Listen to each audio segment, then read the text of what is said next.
Hey everyone, it's Jason. Welcome to another Zombicide unboxing. This is for the Horde box, which is the Kickstarter stretch goals for the Green Horde expansion, which is the second year or season, however you want to call it, of the Fantasy Black Plague series.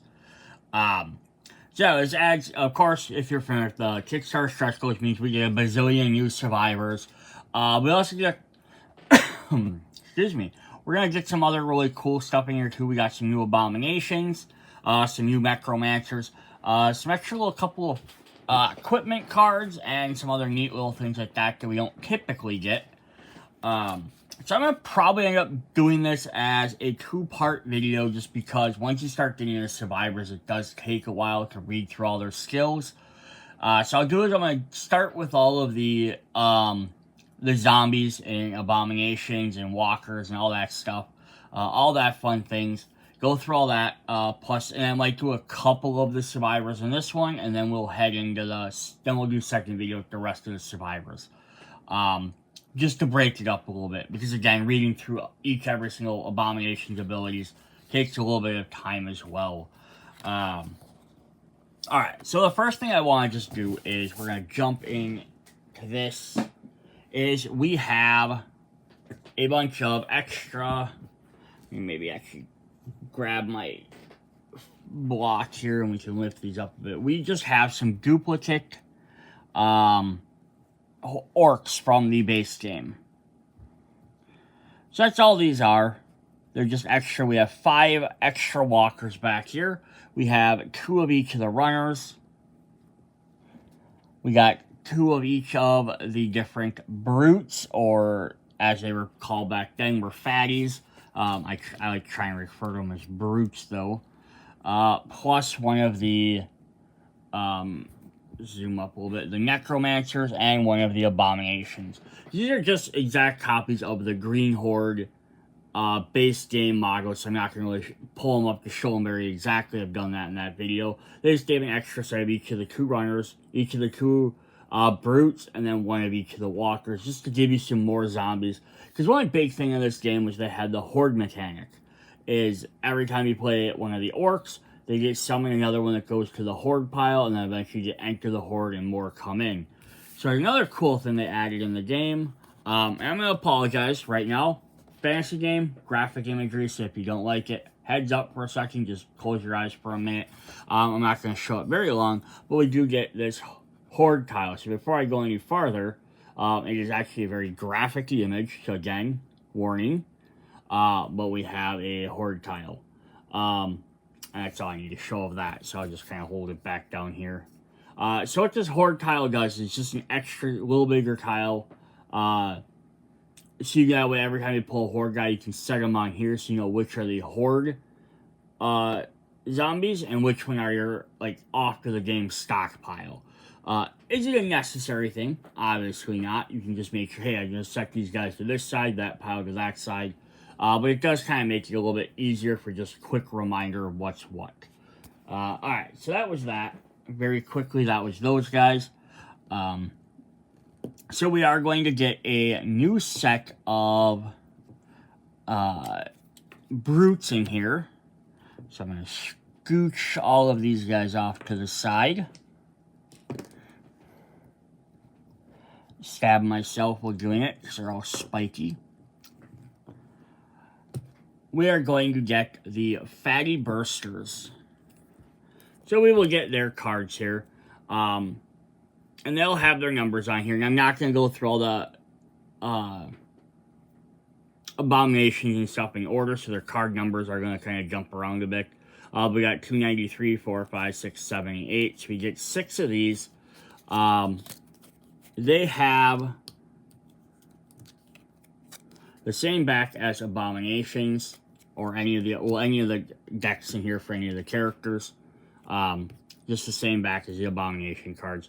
So they come in, and at blue they do nothing, and they're spawning at any of the other rankings.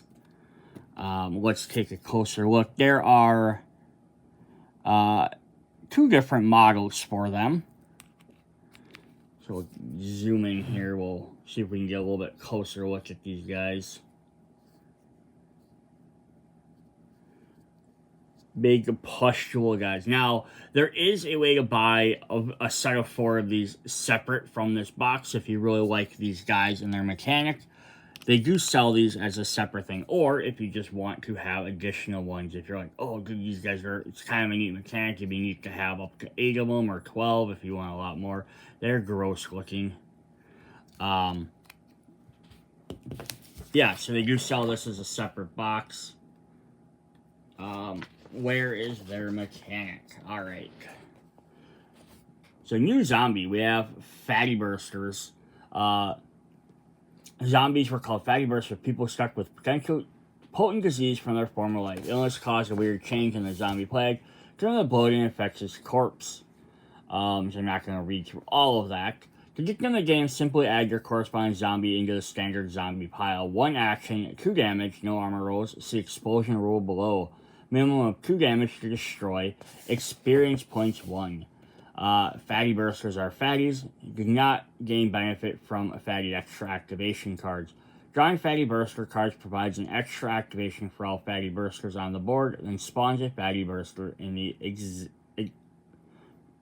indicated zones. Bursters don't attack. Instead, they explode whenever a survivor stands in their zone or ends a movement in their zone. Bursters also explode upon being eliminated by a survivor's combat or siege action. The explosion inflicts 2 damage normal on all actors in the zone. And actors, again, being anything, whether it's a survivor, a playable character, an NPC, a companion, a zombie, anything. Survivor eliminating a Fatty Burster with a combat or siege action earns all experience from additional zombies eliminated by the ensuing explosion. So 2 damage is going to be enough to take out most abominations, but it will take out pretty much everything else. So take out any more of these guys, so you could, potentially, I mean, you could chain them together and get a bunch of them eliminated at the same time, but that's not going to really help you. But unless someone's one at a time, unless you hoard them together, you're not going to have multiple. But yeah, these are kind of neat. They had a similar one in modern Zombicide. But yeah, these zombies that can blow up kind of work neat, because again, you can lure them into the same spot as a bunch of other zombies and take them all out at once. This is whenever a survivor stands in their zone or ends their movement in their zone. So at the end of an activation, if a survivor is in that zone, it is going to explode. Or if it happens to be standing in their zone, so if it moves into their zone. So it's going to try and slowly move, and then it's going to pop and explode as soon as it sees them. Yeah, so they're definitely going to be interesting little characters. So I can see why people might want more than 4 of them. If you have 8, just more can get spawned in, can be kind of an issue. Very, very cool, very interesting. We're going to ramp right up to the big dog here. We have the Feral Dragon, or the Feral Dragon. So in the Friends and Foe expansion, I believe it is, or No Wicked for the Rest. I can't remember which one. One of the 2 expansions, we have the Necromantic Dragon. And then this is just another different dragon that you can get as well. They have lots of the same rules. The wings do pop off, so if you're trying to store him, you can store him very easily. Or trying to paint him is going to be a lot easier, because then you can just pop these wings off, paint the wings, and then come in and paint them separately. He's got a broken horn, but yeah, he's pretty big. So if we put him next to a survivor, so I'm just going to grab a random survivor, he is very big, which is really cool. So the dragons have a special whole set of things they can do. What they're going to do is they're going to have spawn cards like any other dragons, like any other abomination. So it's 285, 86, 87, up through 92. And then again, don't spawn in blue. They're just going to be mixed right in. So you have 1, 2, 3, 4, 5, 6, 7, 8. So they're going to spawn a bunch. But then what they get is they get 2 extra sets of cards. They have rubble location cards and compass cards. And then they have their vulnerability cards, which are greenbacks specifically towards them. Now, these are slightly different than the other dragon. So each dragon in the game have a little bit different vulnerability. So how do the dragons work? Alright, so dragons have 8 zombie cards to spawn in the game, 5 vulnerability cards used to weaken the feral dragon until your party kills it, double-sided compass cards are used to manage random direction, and 5 of the ballista here to bring balance to the survivors. The siege engine is most reliable to kill the beast. And we'll look at that one in just a minute here. So, add your corresponding zombie cards to the standard zombie pile, form a separate pile of vulnerability. Several dragons are in play, each one gets its own vulnerability pile. It has the following characteristics: damage 2, no armor rolls, minimum damage to wound 2, see its vulnerability tiles, experience provided 1 per vulnerability card. Special rules: the feral dragon is immune to all game effects, including dragonfire, enchantments, and skills, except the ballista and weapons matching the type shown by its current vulnerability. Feral dragon is a huge beast hovering above the board. Obstacles don't blind line of sight between survivors and dragons, not even being inside a building. How do they spawn? Feral dragons spawn at the danger of a yellow or higher. It's set in the middle of the zone, the corresponding tile, no matter the zone card it was drawn for. It always anchors in the middle of a full tile. Then perform the dragon stomp following these steps. All zombies standing in the feral dragon spawning zone are killed, no matter their type and immunities, like spectral walkers, for example. No experience is gained. Roll a die on the compass card for each survivor in the siege engine miniature in the spawning zone, and the target is pushed 1 zone away in the corresponding direction. This is not a move. Survivors or a siege engine can't leave the board or cross the wall in this way. Instead, they stay in the zone. No survivor still standing in the zone suffers 2 wounds. Siege engine standing in the target zone is destroyed. This is kind of neat. So then what you do is you grab one of these compass cards. You're going to roll the die. And if you get one of the directions on this card, if you get 3, 4, 5, and 6, it pushes everyone one of those directions, cardinal directions. You get 1 or 2, they stay in the zone, and then they take damage. It kills. Basically, they're landing in, and the idea is like, oh, survivors are intelligent enough to see a dragon dropping down, and they'll try and dodge out of the way. But if they can't, then they get hit. That's the 1 or 2. And then all the zombies are too stupid to move out of the way, so they just get squished. And a siege engine would be whether someone was able to, like, maybe push it out of the way or not. If the center zone is a building, say a rubble card on it. From then on, the zone blocks line of sight, cannot be searched, cannot be entered. It can be left by a survivor within, though. According to the quest objective, this situation often leads to defeat. Example, if the designated object was set in the zone, to be taken, for example. Then draw a vulnerability card. The feral dragon can only be hit with wounded by a ballista or a weapon matching the type shown and revealed. If you're playing with several dragons, only 1 dragon can be on the board at a time. If another dragon zombie is drawn, no matter type, the dragon standing on the board gets extra activation. So you could end up defeating 1 dragon just to have the other one appear. Feral dragon activation, or steps. So he has a couple of other things. So, dragon activated using the standard zombie phase attack group. So he has fire breath. Fires to the zone with the most survivors within 0 to 1. If there are no line of sight is required, the fire breath can be done diagonally. If several zones are eligible, all players choose. All zombies standing in the target zone are killed, no matter their type. Again, dragon doesn't care about anybody else. He's just trying to kill everything. Survivors automatically scramble to escape the dragon breath unscathed. Roll a dice on the compass card. For each survivor in the siege in the targeted zone, push 1 zone away the corresponding direction. Survivor or the siege engine can't leave the board. Instead, they take 2 zones. So when he lands, he does 2 damage to anyone in that zone. And when he attacks, he does 2 damage to anyone in his range 0 to 1.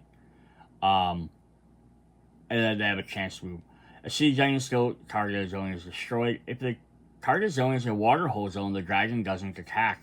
It knows fire would be a waste. So that's kind of a fun little mechanic there. And then he has his move step. If the feral dragon did not attack during the attack step, it moves after all zombies. Use standard move step rule to define the destination zone. For the feral dragon, 1 tile away in the direction instead, setting the center zone. Can't enter vaults, does not move if all survivors are in vaults. Upon landing in its target zone, the Pearl Dragon performs a Dragon Stomp. So yeah, it's going to either try to attack again, or it's just going to stomp again. Then we have vulnerability cards. The Pearl Dragon is removed from the board whenever it is hit with 2 damage or more weapons matching its current vulnerability or a ballista. It flies away waiting for the moment to strike again. The attacking survivor gains 1 experience point and 1 random vault weapon if there are any available. The corresponding vulnerability card is discarded until the end of the game. If it was the last one from the pile, the Pearl Dragon is killed for good. From then on, any Pearl Dragon cards have no effect, and the Dragon Slayers have earned a little respite. Alright, so that's pretty cool for the way this works. Let's look at his cards quick.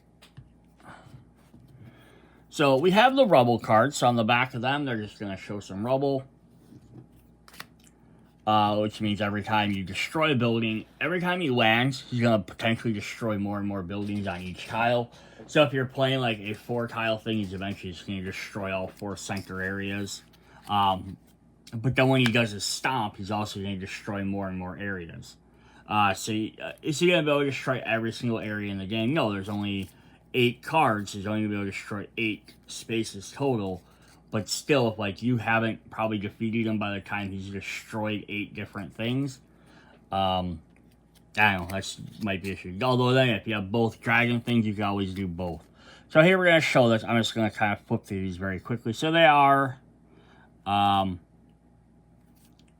all the exact same ones. So they're all going to have the exact same thing every time. So they're not random. So you can kind of already dictate what's going to happen when you roll a die. Then he has his vulnerability cards. So they're always going to be vulnerable to the ballistas, which are any of the different type of siege weapons. Or this specific ballista. But this time he's available to melee weapons. So he lands during this round until you do 2 damage to him. He can only be hurt by melee weapons. And he has 2 cards that do melee weapons. So he's a little bit more susceptible to melee damage. He has 1 for ranged weapons, 1 for combat spells, and then 1 for vault weapons and magic weapons. So your ballista is going to be your big thing in the game if you know a dragon is going to appear. But we also have the factor. But then again, he can land and destroy that ballista weapon, or he can move towards it. So if everyone's hovering around the ballista and then he's on the board, he's going to move into that zone. He doesn't roll away. When he lands, he's going to destroy it. Then that's going to make him even harder to defeat. So that's a really cool mechanic as well. Really neat thing to get in here. I do like the fact that the dragon mechanic wasn't then exclusive only to this Horde box. It's that they do have the necromantic dragon and the other sets. If you're like a dragon mechanic, you can pick him up there as well. Then we have the ballista. So here is our actually ballista miniature. And we said sits on the board and then you roll it around and it fires a big giant arrow. So ballista are really fun because they work for not just the zombies, but the dragons. They work for anything. So siege engine fires at. I'm gonna zoom down and pull this in because when it's zoomed way out like that, it gets really fuzzy. That should help a little bit.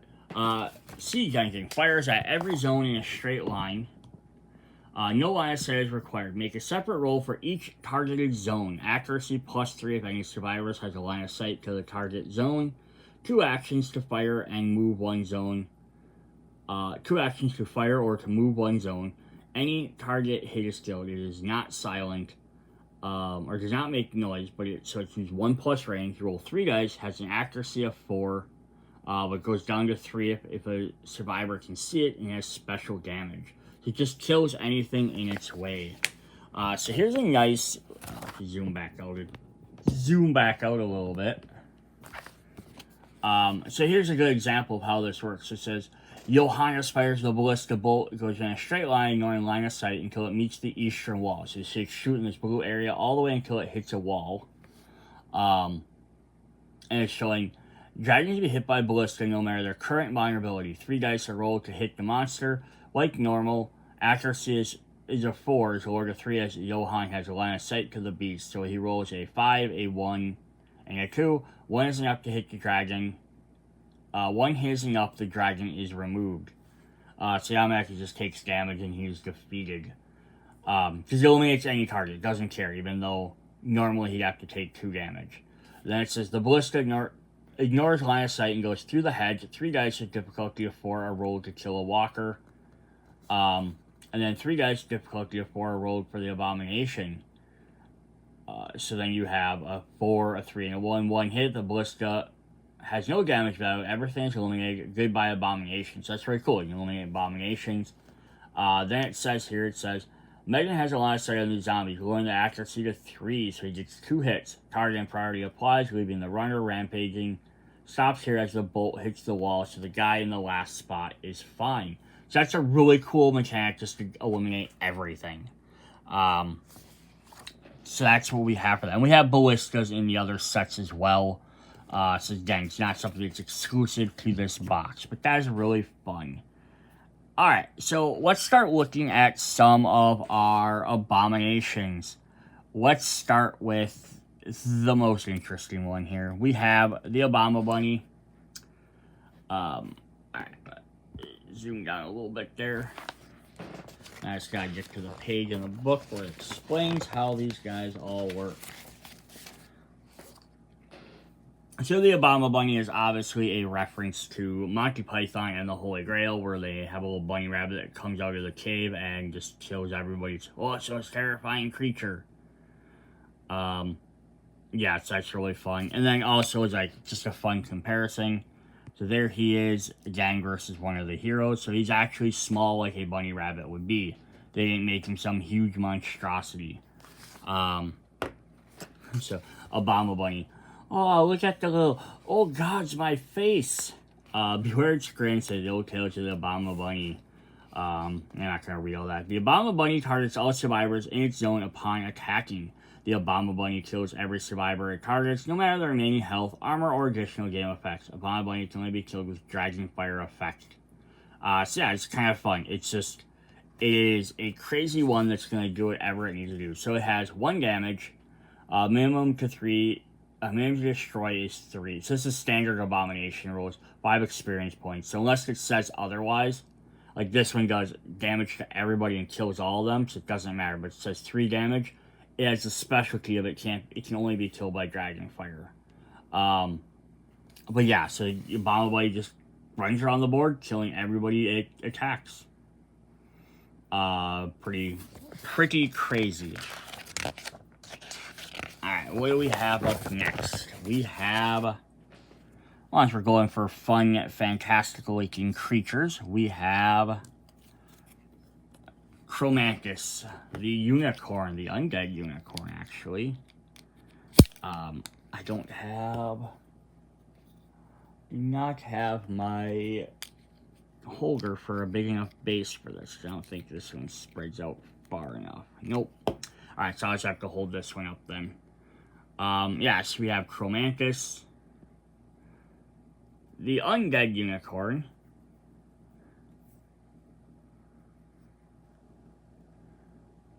That's actually pretty dope, though. You can see, like, kind of like this side where he has, like, his hide, like, his bones, and, or his muscle is sticking out. And you can go under the bottom. I mean, just from pretty graphic. But yeah, there we go. So that's him. Let's set him on the board there for a sec. Alright, so Chromantis. Well, now that's just wrong. Common survivor reaction to Chromantis.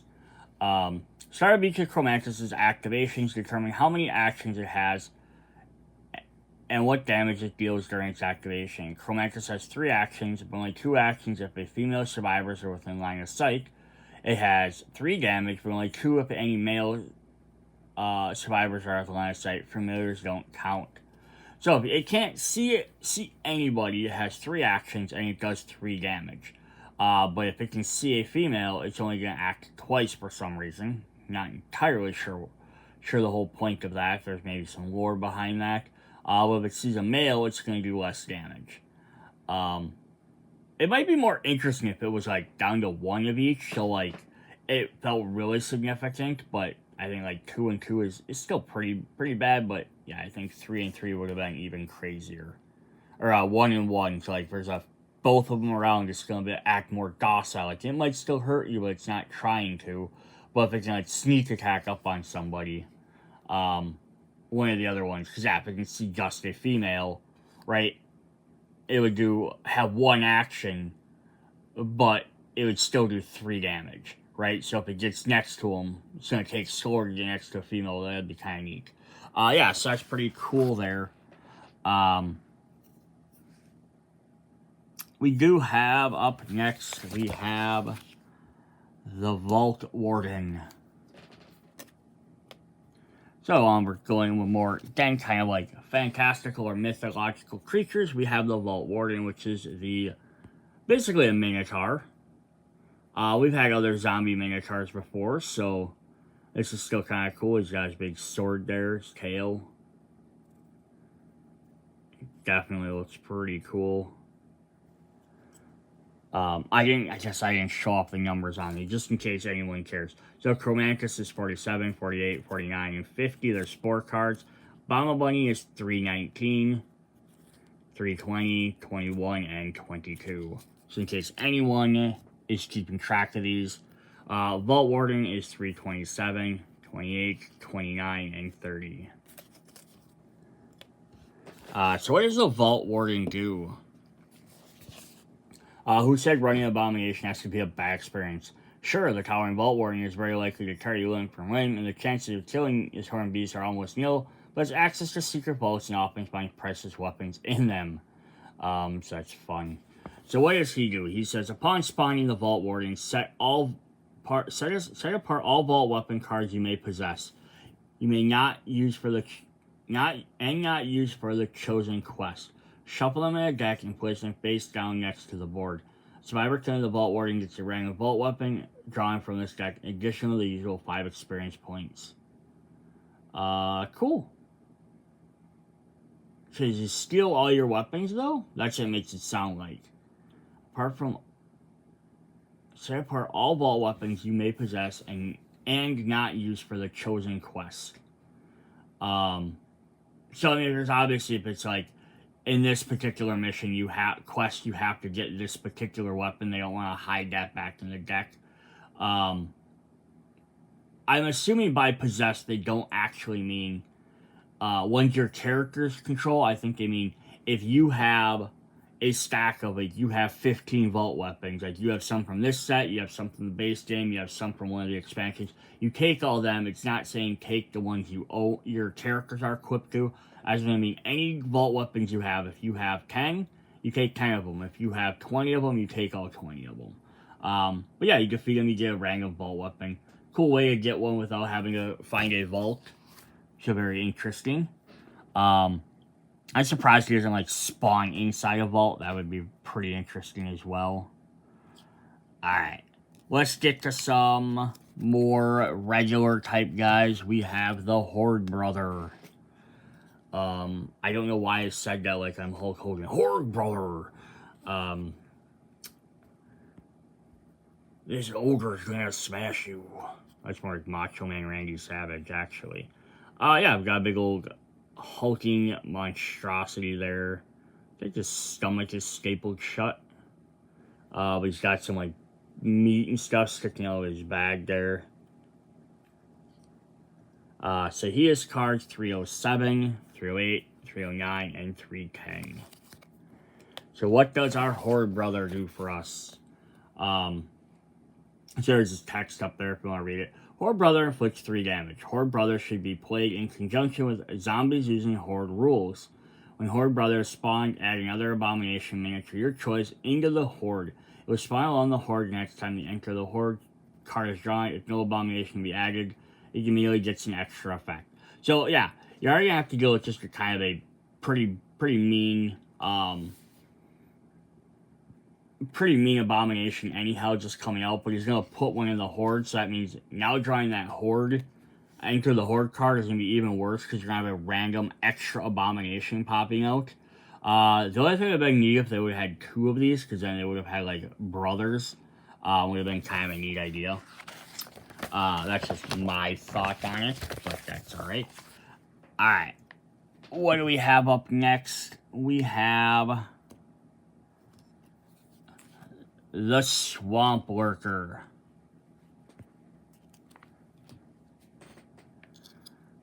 This guy is very spiky. Set that off to the side there. Some big giant claws.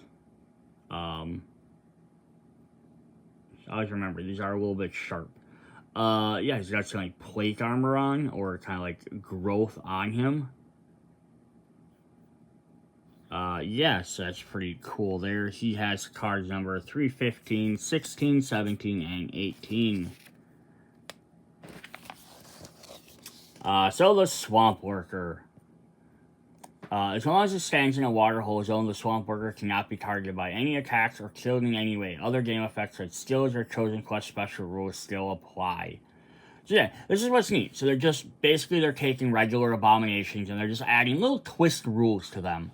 They're not like, like the Furl Dragon has its own set of full rules, but lots of these other guys are just little small things. Defeat him, get an extra vault weapon. This guy puts a guy in the Horde thing. This guy just can't be hurt when he's in the watering holes. Just making each one just a little bit more challenging. And it's also like rules you could technically apply to like any abomination if you really like those rules. Yeah, you could apply that Vault Warden one to anyone. Hey, you defeat any guy, you get a random vault weapon they're just carrying. Any zombie that abomination comes in, automatically spawns another one. This one, they're survival in water. Like, yeah, you could basically add these rules to anything. I do wish they kind of had, like, put them on the card. Like, we know that they'll only spawn at yellow or higher. Like, it would be almost neat more if they had a thing where they just had, like, their abilities listed on there. Kind of like Necromancers do, where they have, like, the extra Necromancer thing, just so you don't have to look these up. Alright, so we have the Siegebreaker.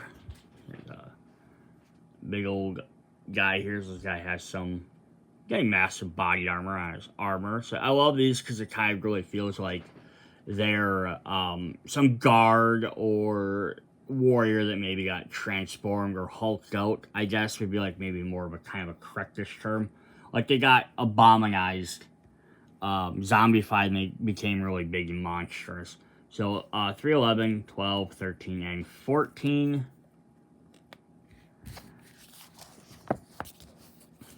The Siegebreaker. Siege engines are great, aren't they? When survivors first realized they could use trebuchets and ballistae to keep zombies at bay, it really seemed overcoming of the plague within our grasp.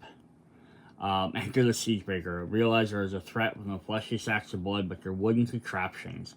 Siegebreaker prioritizes moving towards siege engines, ballistas, and trebuchets, rather than moving towards survivors. Standard zombie move apply, favoring the closest siege engine over survivors. Whenever the Siegebreaker and your siege engine are in the same zone, the siege engine is destroyed. Be careful. According to the quest briefing, this situation can lead to defeat.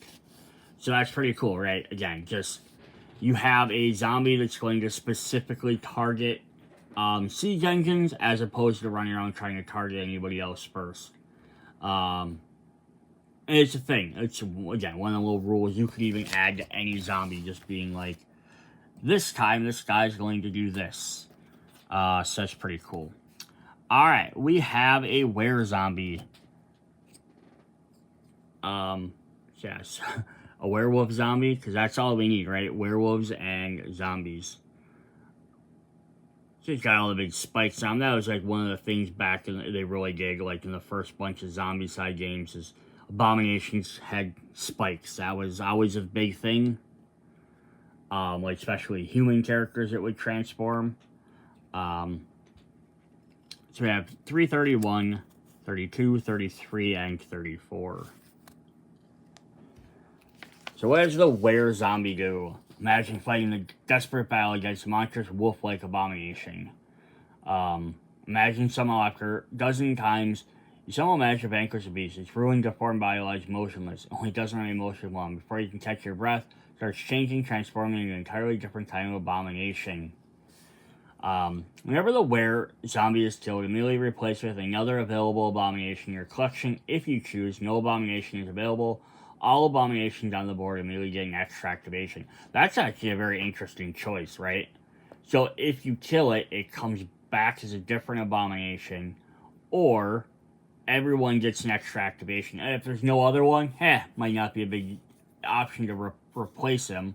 But if there's like 2 other ones on the board, you might be, especially if you have like Horde Brother could summon more, you might just be like, no, I'll just let him come back rather than giving everyone else an extra activation. Yeah, that's a fun little mechanic as well. Just a different way to get more abominations into play. Or a different one, make the game a little bit harder. Cool. Alright, up next we have Magenta Kofifi of Arg.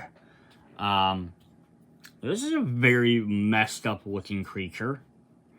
Like prickly little tail, just 2 legs, no arms, just a bunch of mouth with a prickly little chin. Some little minor horns, some big giant horns. This is just a cool looking creature. If nothing else, like, does it fit this setting? Maybe, maybe not. But it is neat. So 232, 220, 323, 324, 25, and 26. So, just a small thing is, the name is referencing to a very old at this point, political thing from, at the time, President Trump, or maybe he was either president or he was attempting to, or he was campaigning, I don't remember exactly, where he spelled Kofifi in a tweet, Twitter, X, whatever you want to call it nowadays. Yeah, this is just kind of a reference to that, so got that little meme. I know some people got mad about it because they kept something like there, but it's like, it's not that big of a deal. It's just, it's a cool looking monster. There it is in color. That's crazy. As long as I have a line of sight on the Magenta Kofifi of Arg, survivors need to spend extra action whenever they want to perform a move action. The special ability doesn't apply if the survivor stands in the same zone as them. Normal penalties for having a zombie in the same zone still apply. So, yeah, it's kind of interesting. Like, if you're in the same zone, you're fine. You just have to pay your extra stuff to get away from him anyhow because he's in there. But if he can see you, he kind of freezes you in your tracks. Is going to make you have to, like, spend extra moves. It's just, you know, fun little thing to mess up with stuff. Alright, so we have 2 more sets of zombies we're going to go through. Actually, one of them, yeah, we're going to go through both of them. We're going to go over the, yeah, we'll just go ahead and look at them quick. I was going to maybe save them for part 2 of the video, but nah, we'll just do them now. So we have the Gorgomination. So Gorgon and Abomination. So 303, 304, 305, and 306. Now, this is kind of, I think, a double thing, so it's based on the, supposed to be based on the Demogorgon from Stranger Things. But I also think, like, Gorgon, you could always, you'd be like, oh, maybe it's kind of based on the Gorgons of mythic legend that turn guys into stone, although they don't have all these tentacles. But you can even play it that way. But yeah, there's, again, just, you know, really neat looking miniature. Always really cool to see that. So what does this guy do to us? It says, how can something that big move so fast? When a zombie card is drawn, the Gorgomination spawns a noisiest zone on the board. If it's a building zone, the noisiest zone is not a building zone. He spawns in the nearest building zone. If several buildings are eligible, players choose. He ignores all walls and closed doors to set its route and goes through them to move. So yeah, just his whole thing is regular Abomination, except he can spawn inside buildings and he can move through walls and doors. So you can't, like, expect him to walk around the building looking for a new way in. He's just, like, gonna zip right through them or teleport. I have not seen Stranger Things, so I'm assuming this is probably some reference to that.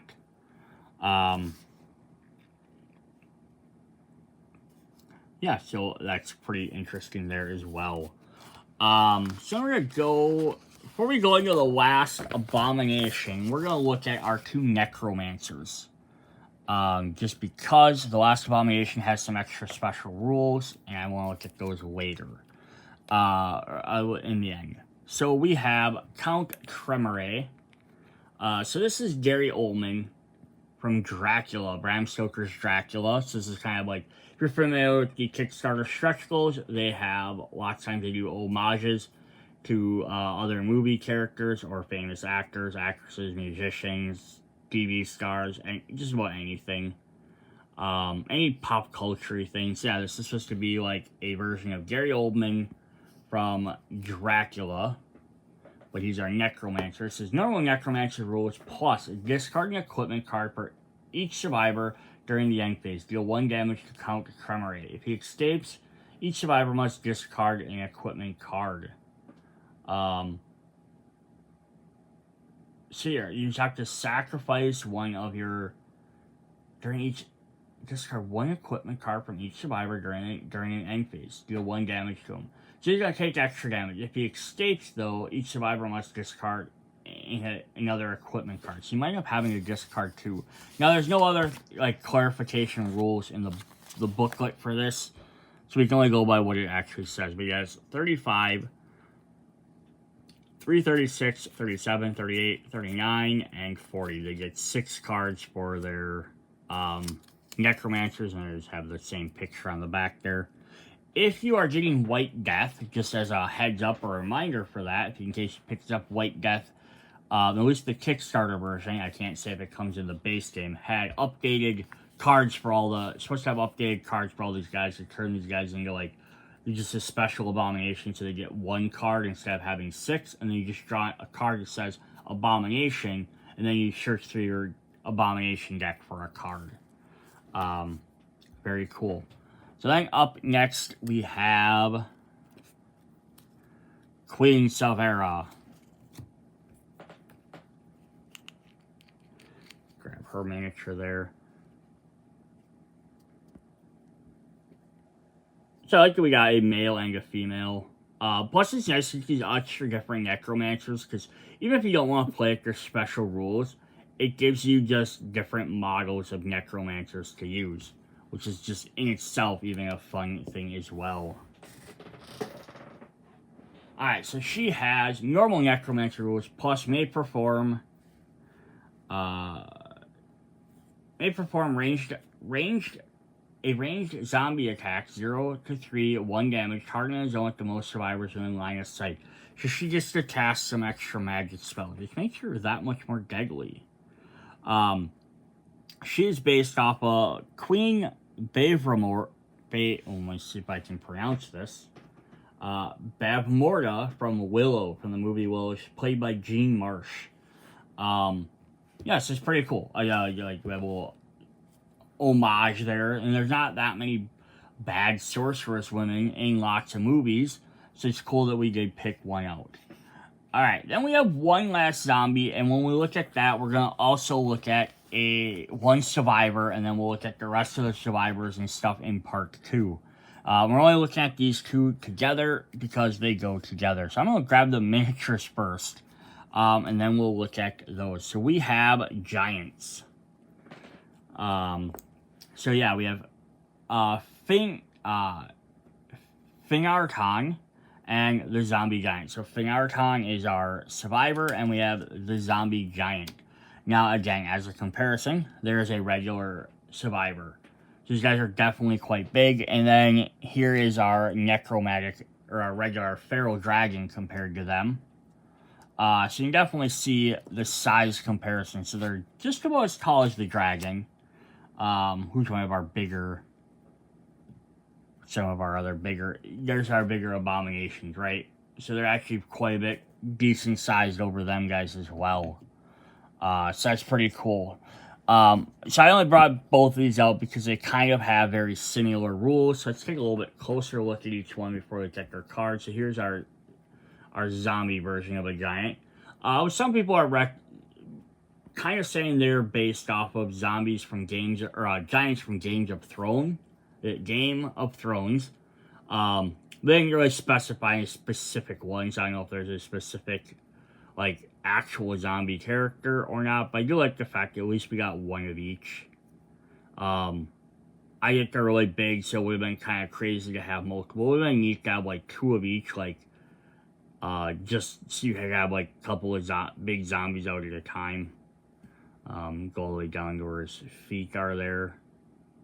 I was kind of trying to give that, like, weird bent foot to zombies, like they don't know how to walk. They're kind of dragging their feet. You gotta kind of watch with something that big. And then we have, Thing Arton. Yeah, he's this big giant one with an axe.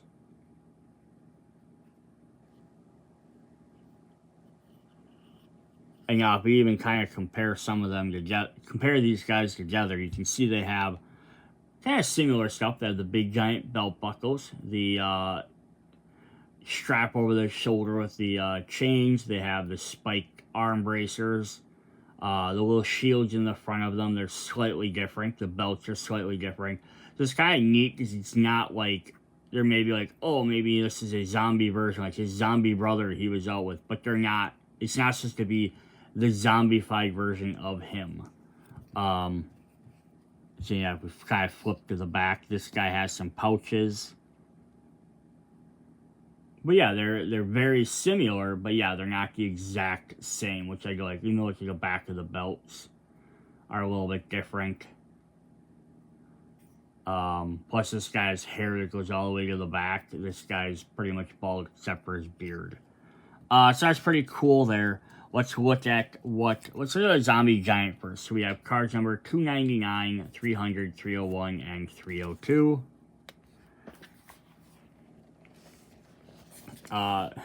The plague can infect giants. How do we even fight that? A distraught survivor. So they may have been magic involved in turning giants into zombies. Within the plague alone, this huge terrifying monster has been sighted more than once, striding across the fields. So that's kind of why there's not a bunch, because it's supposed to be like they didn't just get bit and turned, I guess. Get a zombie giant in your game, simply add to the zombie cards in a standard zombie pile. Shuffle it, be careful. Zombie giant is a fierce opponent and may rise to difficulty quickly under some circumstances. Feel free to move some of these zombie cards to suit your playstyle. 1 damage. Minimum damage destroys 3. Experienced by the survivor also earns a random vault weapon. Zombie giant can create a line of sight over buildings and hedges to zones beyond them. Likewise, actors in the zones can create a line of sight to the zombie giant. At the start of each game, or start of each zombie phase, for any zombies, activate zombie giant throws a zombie standing in his zone. Other survivor, dragons and giants are excluded. And the throwing zombie is chosen for the following targeted priority. The miniature is removed from the board and then placed up to 2 zones closer to its target zone. The zombie giant's line of sight. Several zombies share the same priority. And several destination zones players choose. That's kind of fun. So he picks up another zombie and throws it. And again, it's going to be priority. So he's going to grab the fat guys first because they're slower. And then he's going to grab the runners last. Zombie giant has 2 activations per activation. Zombie may perform attacks against target zone with a range of 0 to 1 and with a line of sight. All survivors stand as target suffering attack. Armor rolls are allowed.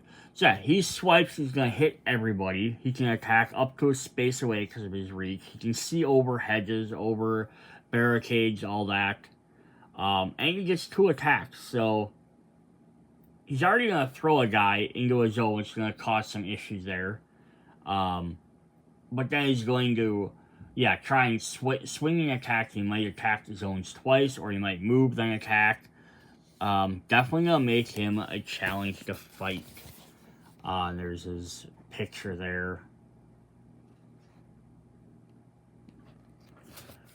Then we'll go ahead and look at our first survivor for the game. And this will be the last thing we look at in this video. We have, I don't know if it's Fingarton.